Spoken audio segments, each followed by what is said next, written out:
François Jourde, bonjour. Bonjour Christophe. Merci d'être avec nous sur le plateau de Ludovia TV. Merci à toi. Tu es un habitué de Ludovia maintenant?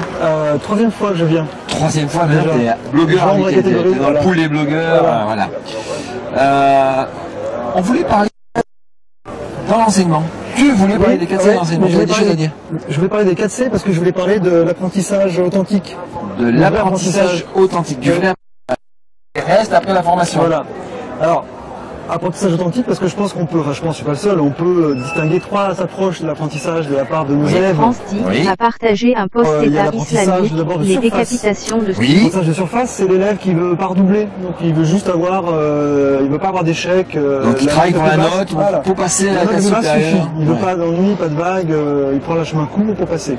D'accord. Apprentissage de surface. Et donc par rapport au savoir, il voit les notions la veille pour le lendemain, que pour l'examen. Les maths c'est demain, je fais les maths le soir. Exactement.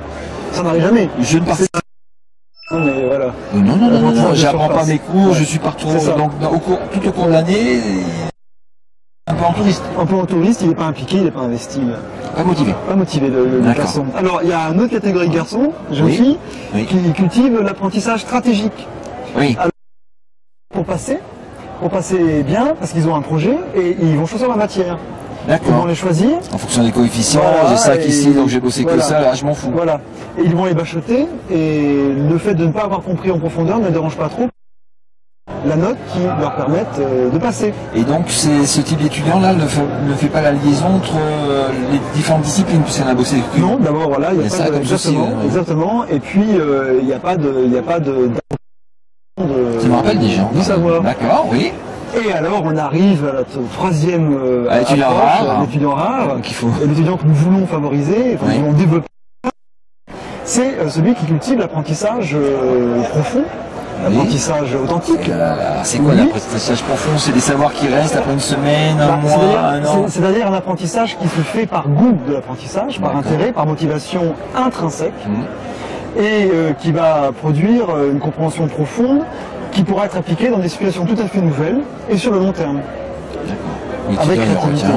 Donc les compétences sont intégrées, etc. Exactement. Là on peut se demander comment on fait pour développer l'apprentissage. Ah bah tiens, on peut se demander comment on fait pour développer l'apprentissage profond. Est-ce qu'il y a une méthode? Est-ce qu'il y a des astuces? Alors, il y a une façon de faire? Il y a en tout cas une posture enseignante, clairement. Bah, c'est pas nouveau, c'est la pédagogie. Posture-là qui permet d'arriver à ça. C'est de la pédagogie active, c'est développer des situations d'apprentissage qui favorisent cette mise en apprentissage profond. C'est mettre les étudiants derrière le volant, vraiment. C'est pas les mettre dans le siège du passager à côté. Le discours des pédagogues, c'est au centre du dispositif. Voilà. Derrière le volant. Voilà. Derrière le volant. Et parce que la passivité qui est très présente dans les classes, tout le monde est complice. L'enseignant il dit bon j'ai un programme énorme, il faut que ça passe, j'ai pas le temps. C'est comme ça qu'on m'a appris à faire, que je refais. Donc si moi j'y arrive, les autres doivent y arriver aussi. Souvent finalement ça fait pas de vague, il est tranquille au fond de la classe. En mode magnétoscope. Voilà. Et donc il y a une complicité commune dans cette passivité.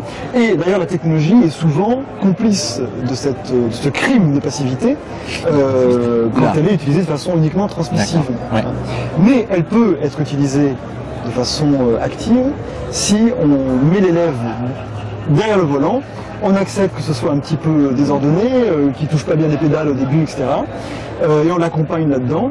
Et il va à ce moment-là être co-producteur évidemment des matériaux.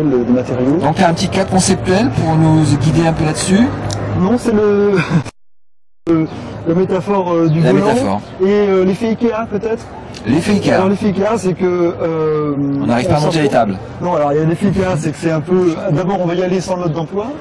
Mais comme ça on apprend de ses erreurs. Non, surtout c'est l'idée qu'on s'approprie quand même assez bien ce dans quoi on a mis les mains. Ce qu'on a manipulé soi-même. Donc il faut faire manipuler quoi, c'est ça l'idée. Faisons manipuler. Les concepts, les notions, les savoirs. Alors le petit cadre aussi quand même, le petit mémo, c'est les 4C.